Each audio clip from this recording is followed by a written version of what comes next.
Hello, everyone. Happy midterm week. I'm going to walk you through everything you need to do in order to be successful this week. Let's get started by clicking on week 8 and quickly going into the weekly overview and checklist, making sure that we understand what's on tap for this week that we need to complete.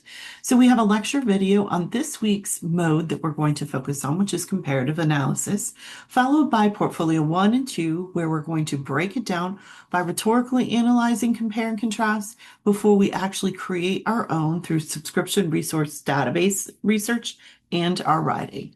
And finally, you have a midterm, and the midterm is due by Sunday evening at 11:59 p.m. There's no extensions on that time. So do make sure you give yourself plenty of time in case of technology issues to complete that. Just a side note, starting that midterm for the first time on Sunday is not an idea for success. There are a couple things that happen.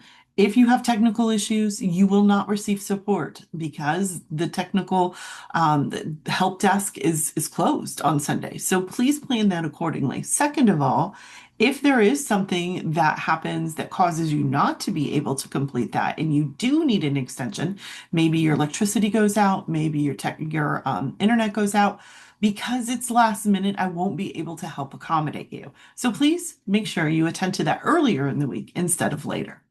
All right, so let's then go into the pieces that we're going to focus on this week. So if we go to the next thing, it is the lecture component, and it is an overview of Portfolio 1. The lecture is here for you, and below are the assignment guidelines for Portfolio 1 that I'm not going to view full screen. We're going back to a traditional rhetorical analysis this week. So you are going to be writing a rhetorical analysis essay. And remember that for our purposes, that includes reading this text and marking it up for SpaceCat, speaker purpose, audience, context, exigence, and then CAT, choices, appeal, and tone. And then we're going to rhetorically write a précis, which is a rhetorical summary of the text. It's a broad overview of the tension and exigence as it connects to the author's purpose and audience. And then we're going to follow that with honing in on CAT, choices, appeal, and tone. This is where you break down one of the moves that you identified in sentence number 3 of how they're developing their major claim. But for our purposes, I'm telling you specifically what I want you to focus on is how the author is using compare and contrast as an illustrative means of attending to their purpose and connecting with their audience. So you're going to write that paragraph. These two should look drastically different. This one, again, is a summary where the rhetorical analysis paragraph is focused highly on compare and contrast. Make sure that what you submit is in MLA and submitted properly using the paperclip icon. As a reminder, I cannot open up links from documents. That is not something that Blackboard will function and allow me to do. So you must use the paperclip and load it accordingly. Success criteria is here for you, and the model of success is here for you as well. Let's go back into Blackboard then, and we're going to go into the assignment guidelines for Portfolio 2 this week. Again, I'm going to view full screen so we can see it together. This one is going to have you go back to your discussion 4/Portfolio 3 topic and really hone in on developing it even further. So the last 2 weeks, we worked on the introduction of Portfolio 3. We wrote a narrative. We wrote one of our definitions. You're going to need 10 total when we get to that point. And now we're moving on to different parts of the essay. And when we talk about comparative analysis, we're really talking about the logic of the text. So where is the logic coming in? And that's what you're bringing in at this moment. It's also where we would bring in our concession and refutation, which is a major part of any type of argumentative paper. And you're building that in by looking at and researching 2 perspectives or viewpoints related to your topic. And you're going to use the library subscription resources to do this task. And I'm going to walk you through it and show you how to find that information relatively quickly for your purposes. Then you're going to write a discussion post. And that discussion post is made up of these bullets: an introduction, your stance, your analysis through compare and contrast, bringing in specific strategic evidence from your sources, a reflection of how this is going to help you develop and shape your stance for Portfolio 3, and then the MLA citations. And I'm going to scroll down and show you what that looks like.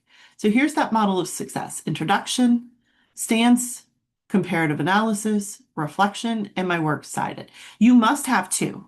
I have three here. You must have two sources, and they must be in conversation with one another. Then you're going to respond with a post, and we're going to use the peer feedback protocol of the ladder of feedback.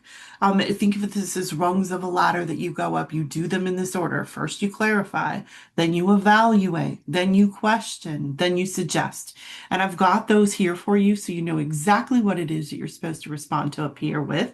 You need to respond to two peers. And that sample is here for you, peer-reviewed response, so that you know exactly what I'm looking for and what you might anticipate. Now, a lot of us are like, subscription resources. That's not one of my favorite things to do, and I'm not sure I know how. So I'm going to show you how to do that using Chat Tech resources. So I'm going to the Chat Tech website, and next to the Me at Chat Tech is a resource.